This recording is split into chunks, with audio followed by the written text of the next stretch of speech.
Circle Line train to Hammersmith.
Supposed to be the smallest video camera.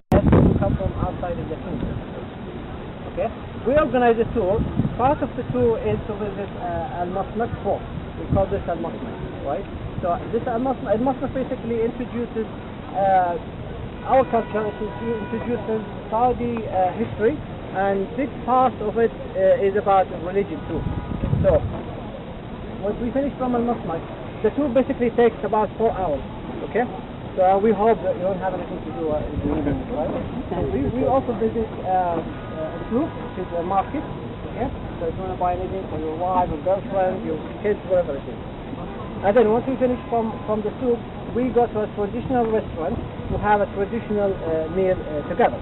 Okay? And at the end of it, there is something that we are going to tell you after. Okay? Surprise. So we are kind of a big group. So we need to divide ourselves into 2 groups. Can we?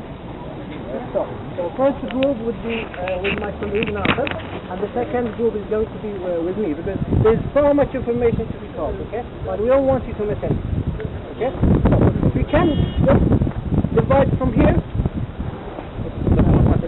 I think you need to هلكم يا بعض زي ما ينتردون لا والله هذا اللي كيف والله عافية عليكم ايه سوي صورة هذا تعال خلي العالم بالصورة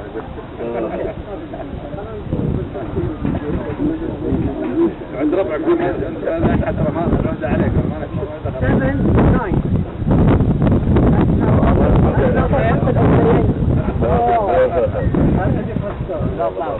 كبيرة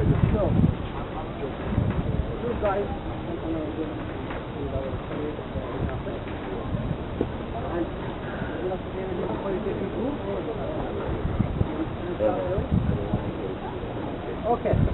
All right, no problem. Now we will follow them after, okay? So meanwhile, they're going to be standing here for maybe 3 minutes. And these 3 minutes, you can take pictures, you can have a look around until they get in, and then we start. All right? Take pictures. This way is take pictures.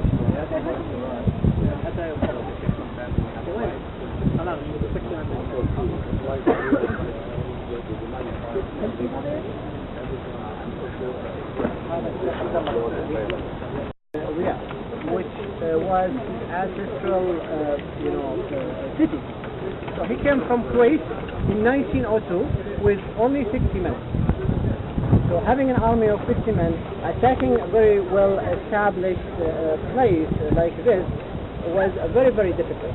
So he had a different plan in mind, which was basically launch a surprise attack, basically win, right? So this is what he did exactly. He came from Kuwait all the way hiding in the desert, okay? And he came here and attacked, he launched a surprise attack early in the morning, okay? Against the ruler of Riyadh who was called Bin Ajlan. So when they attacked, Bin Ajlan basically was going out to look at his forces, okay, at that specific date. So when they launched the surprise attack, they started to run inside, okay? One of the King Abdulaziz's companions threw a spear, okay, to basically hit him. It missed him and it hit the door or the gate, okay? And there is something I want to show you over there.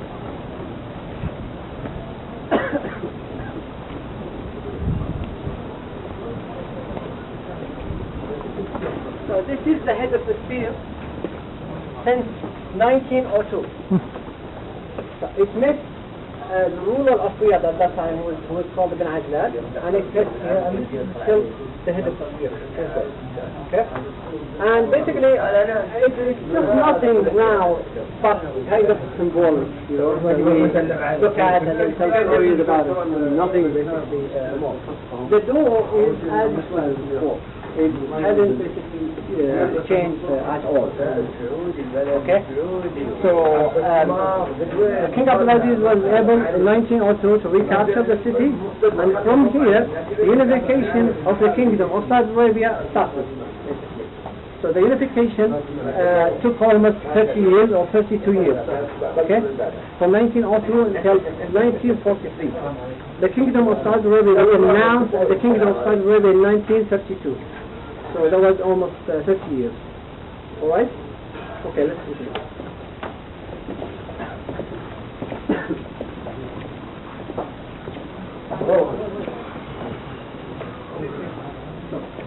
We're going to go inside. We'll wait for them to finish, right? So, meanwhile, we can stay here.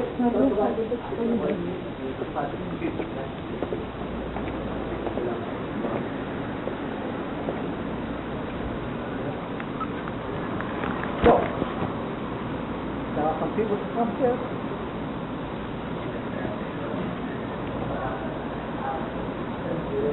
Are you joining?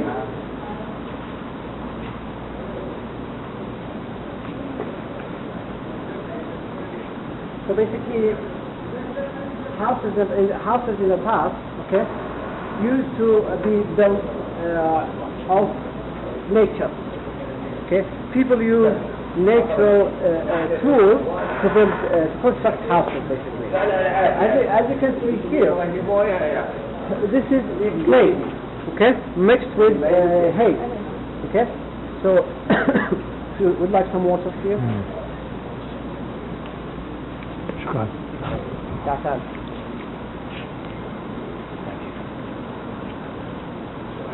Would you like some water? I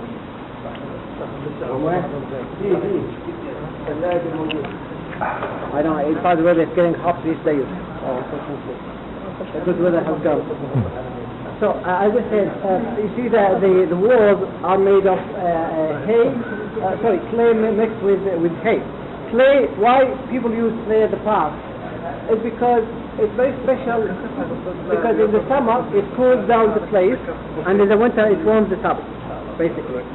And also, if you see the rooftop, this is those are wood of trees, okay, just to make the building kind of strong. All right. And here's one more thing.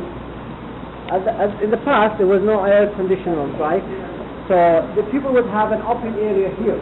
You know what? You know why? The air down? What is it? Cool the air down? The airflow? Yes, exactly. It's for basically ventilation. Yeah. If you see here, this is a wind catching design, okay? So it catches the wind, it circulates around and it goes back again. Okay? So it's kind of a natural ventilation system. Alright? So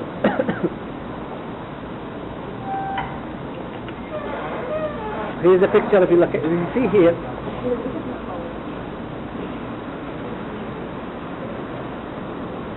Are you done taking pictures? I thought we were done. Not done yet? I think we need to have a policy here. You know, hand-hold policy. Everybody should have his colleague's hand, you know. So we don't miss anyone. So this picture was taken in 1937. We wanted to do that all day. This picture was taken in 1937. Basically, 1937, the year 1937 is special. Why? Why?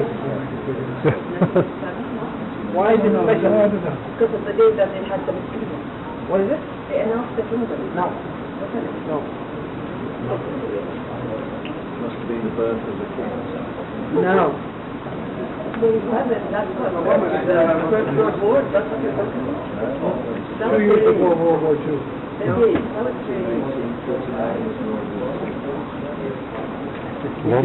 Long to the radio? No history. What is it? We give up. Okay. So, oh, was discovered in 1937. Oh, really? 1937? 1937. Lord.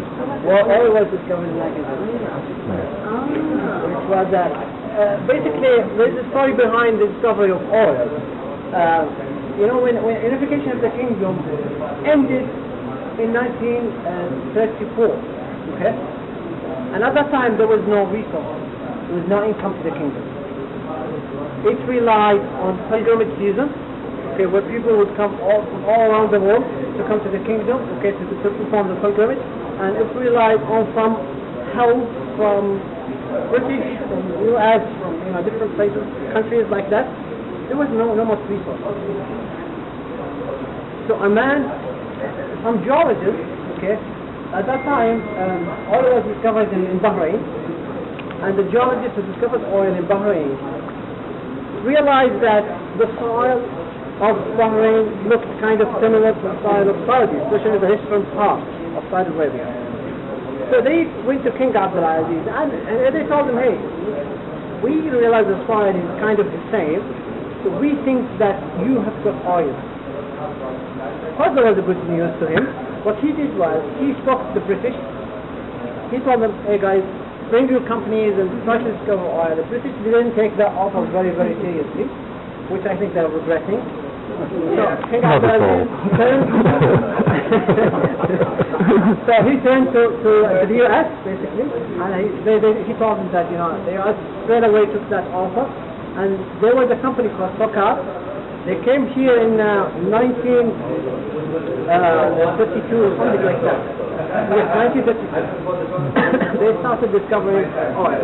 It took them 5 years. 5 years, desperately trying their best to basically find oil.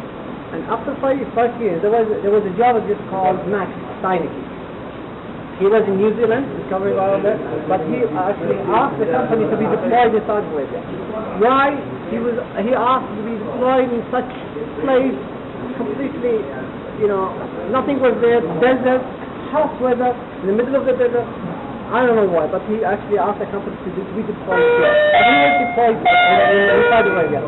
So, he was basically leading the whole operation, and after 5 years of trying to discover oil, they were not able to discover oil.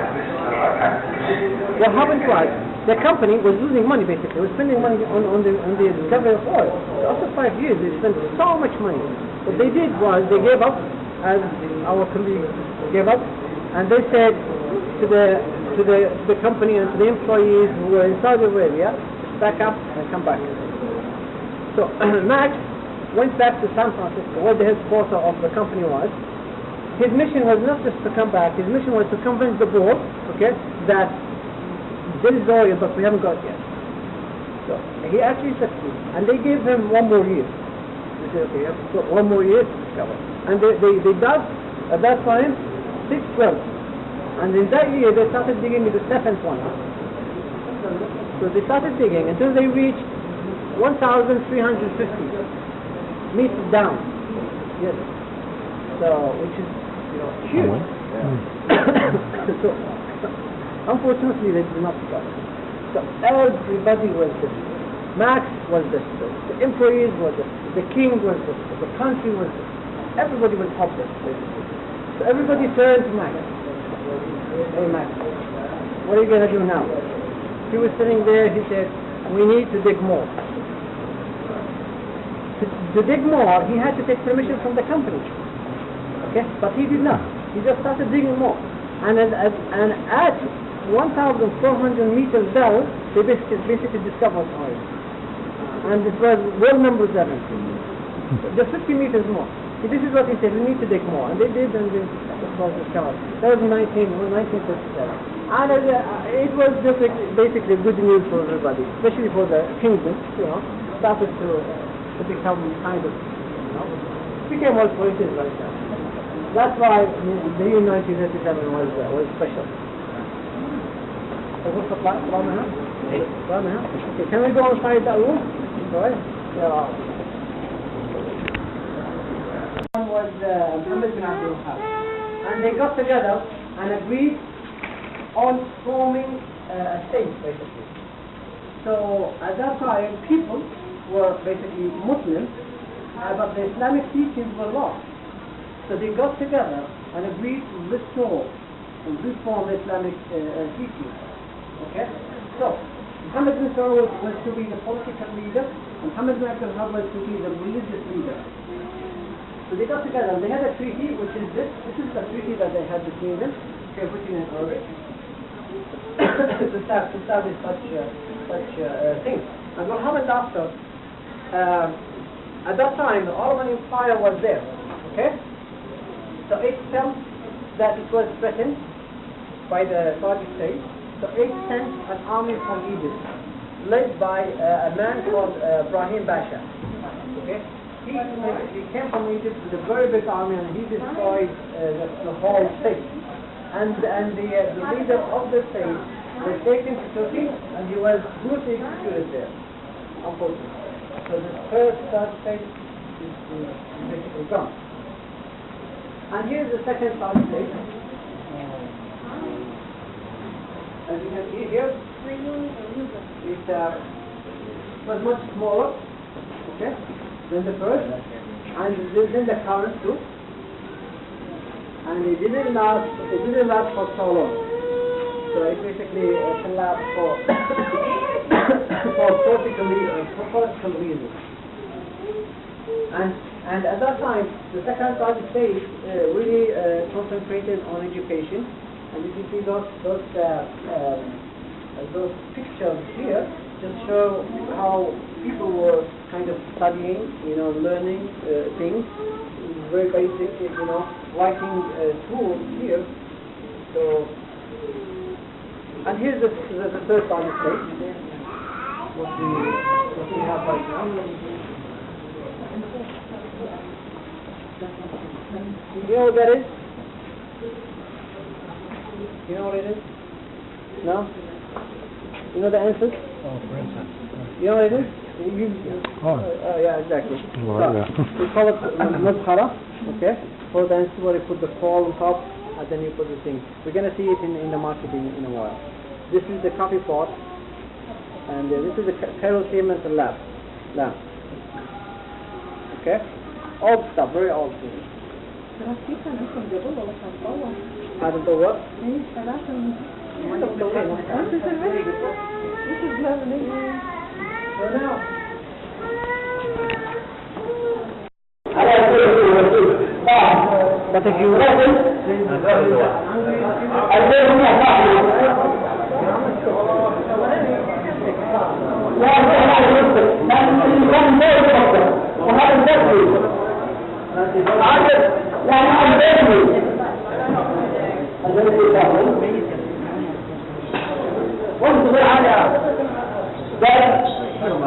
تعال كلم ابو محمد ابراهيم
Disturbing the peace.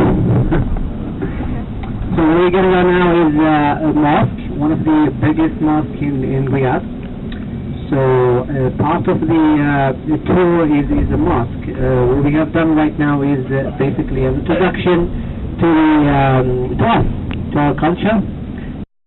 Then the certain amount of money, you have it in your account for full year, you have to pay 2.5% from your money to poor people. It's not a tax, you don't have to take it to pay it to the government, no.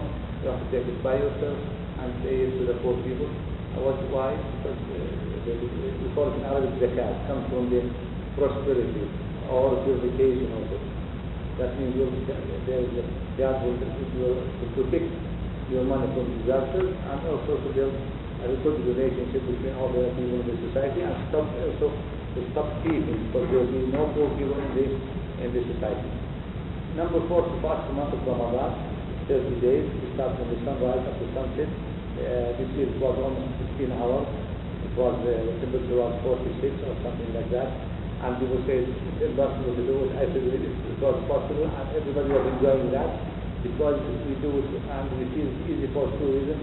The spiritual part, because we do it for the sake of God, so you have an inner power that gives you like inner energy that to do it and to enjoy doing that.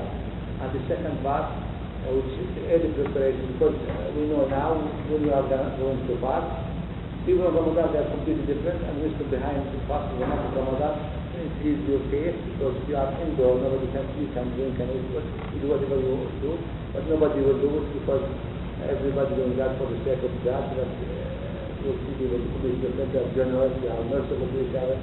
And number 5, gentlemen, ladies and gentlemen, to perform pilgrimage for Hajj once alive to Mecca, if you are able physically and financially. By the way, people often think that Mecca or the British building that they thought that it was built, it was built in time of Muhammad. No, it was built in time of Abraham. That was ahead of Muhammad with more than 3,500 years ahead of Muhammad. So that this was treated as a holy place by all the prophets and the messengers. And if somebody is able to physically, but unfortunately is not able or is not qualified to financially, God will forgive him for that. Or the opposite is okay financially, but physically not okay. So God knows his sincere thinking, he will get the whole reward. This is what we call it, gentlemen, the 5 pillars. The concept of Islam is clear. That means to submit yourself to one Lord. So if you go to the mosque, you will not find pictures or status or not, because everybody is praying to God directly. This is what we call the prayer, we call it as-salah in Arabic. As-salah comes from the word sila, communication. Because while you are praying, it's not allowed for us to look right or left or up or to play or to eat. Just we do by saying Allahu Akbar, that means God is the greatest, and you have to focus and to concentrate what you have recited. And this is the place where the Imam is an ordinary person, he will do that this. Direction of Qibla, that means direction to Mecca. So all the Muslims, they have to go to that direction. And people will be involved, each one is close to each other, and all of them do like this, something white like this, because not to lose the wisdom of the prayer, because somebody throwing his hand like this, sometimes he will put his hand here, or he will do like this, and suddenly he will be away or out of the prayer. But the main thing, or the spirit of the prayer, is to concentrate, or to this kind of tranquility. And also, how to people they come to the mosque? By listening to the call of the prayer. Because they are 10 daily, and you will that in Allah Akbar 4 times. That means telling people Allah is the greatest thing that you are doing this thing, kind of worship to Him alone.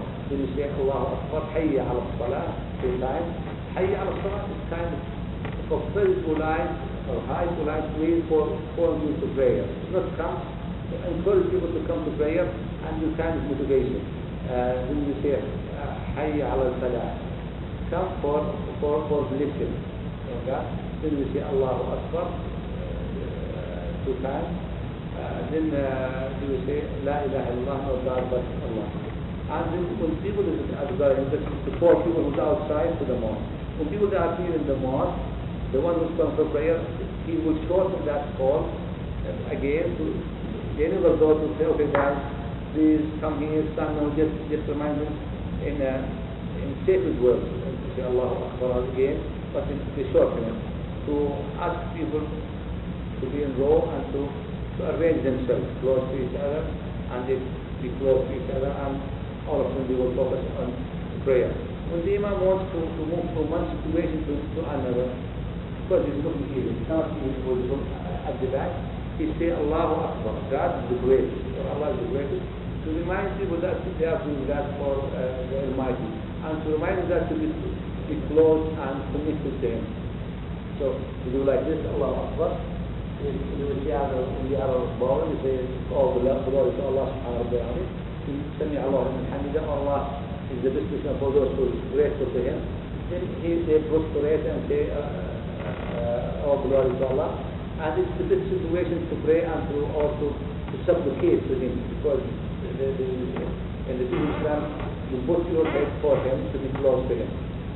This is in general the 5 pillars of Islam, and we have 6 articles of faith. The 5 pillars is practical, except number 1, which will be the key to enter Islam. The 6 articles of faith is something real. It's not practical. It's in faith. So number 1, to believe in Allah, in God, as the Lord, as the Creator, as the one who deserves your worship in Islam. So the concept of Islam only to worship Him alone without taking a mediator or anything beside Him. He will follow Him only with this Muhammad peace be upon Him, only as a messenger, not more than that. Number 2, to believe in all the angels, all of them. We have so many different angels, 2 things, one for good and bad deeds. Sometimes people they ask if He knows everything, why He needs to put one here and this one for good deeds and bad deeds, because on the judgment day, some people they will forget what they have done in their life. So that every one of these angels will bring your record, and you will be judged according to your deeds in this life. Number 3, to believe in all the books of Revelation, because some people they think that Muslims they believe only in the Holy Quran. No, you believe in all the books of Revelation. You believe in the Bible, in the Torah, Old Testament, the books of David. You believe in all of them, but you believe that the Quran is the last. Number 4, to believe in all of the prophets and the messengers. You have to believe in them. And it's not enough to believe in all the prophets and the messengers. You have to believe, to love, and to respect all of them. All the prophets and the messengers. And number 5, to believe the judgment day, because we believe that all of us will die, and God the Almighty will resurrect all the people from the grave to the judgment day. What's the benefit for me and for everybody to believe in judgment day? To get early preparation, prepare yourself for that day. And number 6, to follow the destiny. If you look at all of these 6, something here. You want to do something practical. You believe it is. And it's like it's something like an energy for you to do good things. And number two, to believe in destiny. What do you mean by destiny? You believe that what happens, that it's good or bad, comes from Him. So, what's the wisdom behind that, to believe in destiny? Because you know, that sometimes people that when they face some difficulties in life, they start blaming others. They think that saying why me? Why this man is okay? I'm literally sick. I'm sick. Why this man is rich? I'm poor. Why this man is married? And so on. And when you start blaming all the time, it happens sometimes. People they will be not satisfied with their life. Sometimes they're being done they suicide themselves, or they jump over a high building or a mountain, or they drink poison. But if he believes that it comes from Him, if it's good or bad, he will have kind of acceptance, and he will be most of the time satisfied with his life. So sometimes if you go to some hospitals, you'll see an old man or old lady, they are suffering from cancer and so on. When you ask him, how do you feel? He will say, Alhamdulillah.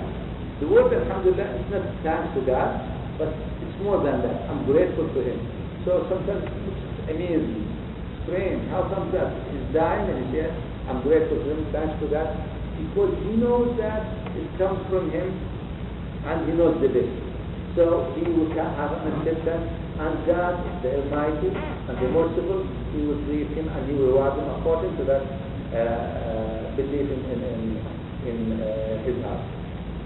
Do you have to does everybody have to You may ask me what's this place?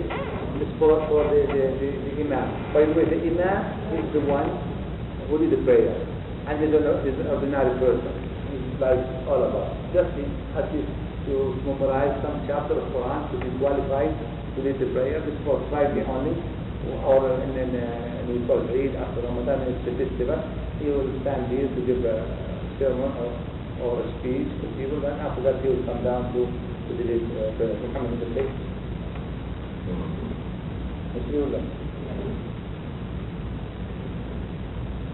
شعور كويس كتير بدل ما يصير نص سنوات This shows a prayer time. From like 4:15 to 4:30. The first prayer. The second one should be the sunrise. The third one should be the sunrise. There is no obligatory prayer. We're talking about because since the Majumani, you have 5 obligatory prayers and you have volunteer prayers. The best volunteer prayer is do it at night because it shows kind of sincerity. Nobody can see it, can do it for him, and you feel you are close to him. Sometimes, I remember that I told the gentleman, one doctor he told me, he was a professor. He told me, it's difficult for me to pray 5 times daily. Because I know that's difficult, and you will say it's difficult for you to fast the month of Ramadan, but for us we enjoy it.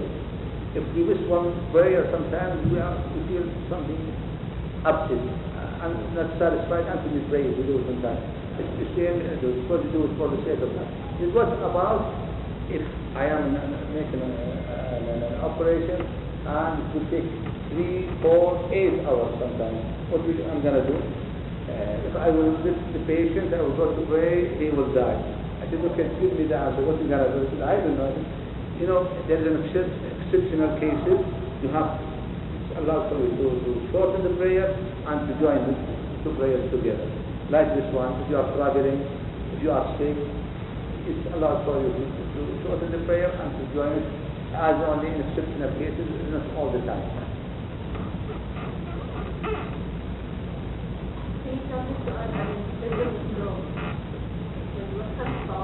Sorry, I'm just reading the question to know the answer. Sajda or shurur? Why there's Yeah, first of all, let's talk about 5 obligatory prayers. For Fajr means the early morning. Before 4:15, they will start praying about 4:25. Number 1, forget the second one. 11:55, the noon prayer. The afternoon prayer will follow with 3:24. 6:14 is called Al-Maghrib, sunset. The sunset, this time also in the month of Ramadan, we wake our heart.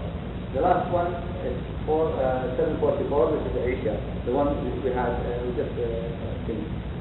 The second one is the sunrise is the prayer. That's the sign that the sun has rise. At that time, those who want, it's allowed for those who want to do a volunteer prayer, it's allowed for them to do it. But there is no obligatory prayer on that time. 4:15 is what is it? 4:15 is 5. 4:15. Together in the morning.